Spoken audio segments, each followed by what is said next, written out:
Jadis pays modèle et un des États les plus respectés de la sous-région, depuis le général Moussa Traoré à Ibeka, en passant par Alpha Oumar Konaré et ATT, le Mali est aujourd'hui une sorte d'épine dans les pieds de la CEDEAO, dont le traité de création date de 1975. Il ressort de mes investigations auprès des principaux collaborateurs de quelques dirigeants de l'organisation ouest-africaine que le principal sujet de discussion tourne actuellement autour de l'attitude à adopter vis-à-vis d'un Mali qu'on présente de plus en plus comme un navire en déperdition. Un train confié non pas à un mécano qui pourrait avoir des connaissances de conduite, mais à un simple contrôleur qui confondrait la manette d'accélération à celle de freinage.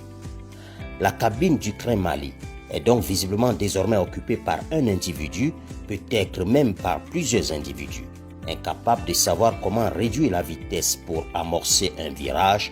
À plus forte raison, saurait-il à quel moment freiner?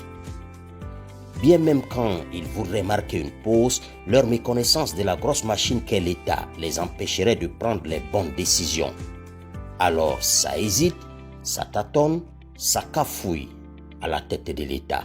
Un diplomate de la CEDEAO avec qui je me suis entretenu m'a décrit à son tour un Mali qui, c'est une citation, ressemble aujourd'hui à un train fou qui traverse à vive allure toutes les gares où il est attendu sans qu'on ne sache le nombre de victimes et l'ampleur des dégâts qu'il commettra avant de finir par s'arrêter, par manque de combustible pour continuer sa course folle, soit par la contrainte, notamment au moyen de montagnes d'obstacles infranchissables qu'on aurait mis en travers des rails pour stopper le train et mettre fin au désastre. Un conseiller spécial d'un chef d'État de la sous-région utilise une autre image pour illustrer le Mali. Celle d'un forcené retranché dans une maison perchée sur la colline, après avoir abattu plusieurs personnes. Il se sait cerné par ceux qui ont été lancés à ses trousses. Il se sent si acculé qu'il tire au hasard sur tout ce qui bouge en contrebas. Son stupide instinct de survie l'amène finalement à tirer mortellement sur le seul être dont il n'aurait jamais ôté la vie. Il découvrira sa bêtise lorsqu'on aura fini par le capturer vivant, mais il sera trop tard pour réécrire l'histoire. À force de s'inventer des ennemis, de se convaincre d'être détesté de tous, sans que l'on puisse raisonnablement expliquer pour quel motif la planète entière se mettrait subitement à jalouser et à détester le Mali, les autorités de transition flinguent même leurs derniers alliés.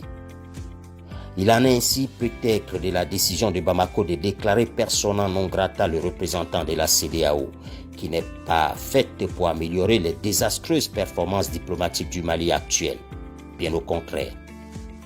Après s'être mis à dos les puissances occidentales, solidaires de la position française de s'opposer au recours à des mercenaires russes de Wagner, le Mali engage donc un bras de fer avec l'ensemble de ses voisins regroupés au sein de la CEDEAO, là où le plus simple des bons sens diplomatiques aurait plutôt conseillé aux descendants de Soundiata Keïta de rechercher auprès de ses frères africains le soutien politique, militaire et même économique indispensable à son développement si ce n'est à sa survie. Baise la main que tu ne peux couper, nous enseigne la sagesse, mais la sagesse appartient à ceux qui savent s'en munir et s'en servir. Alors vas-y Mali, montre-toi intelligent. Baise cette main que tu aimerais tant plutôt couper, non pas par lâcheté, mais par réalisme et stratégie. Dans ta situation actuelle, tu as besoin de tous ceux sur qui tu veux en ces moments cracher. Il suffirait en effet à Alassane Ouattara d'appuyer sur un bouton pour que tu perdes 30% à 40% de tes besoins en électricité, et cela ne sera pas vivable pour ton économie. Une signature en représailles d'Alassane Ouattara et de Macky Sall qui arrêterait l'accès au Mali, aux ports de Dakar et d'Abidjan, et 95% de ton import-export meurt, provoquant ipso facto l'effondrement d'une économie très faiblement industrialisée, dépendant quasi exclusivement du négoce. Mali, tu veux amener des mercenaires russes contre la vie de tous tes voisins? Le libre choix est ton droit le plus absolu. Mais comment vont fonctionner tous tes engins militaires lorsque ces voisins t'auront fermé leurs frontières alors que tu ne produis pas un seul litre du carburant que tu consommes?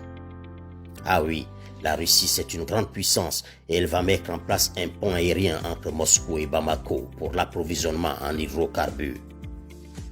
Ce n'est qu'un mensonge et nous le savons tous, car cela est tout simplement impossible, logistiquement.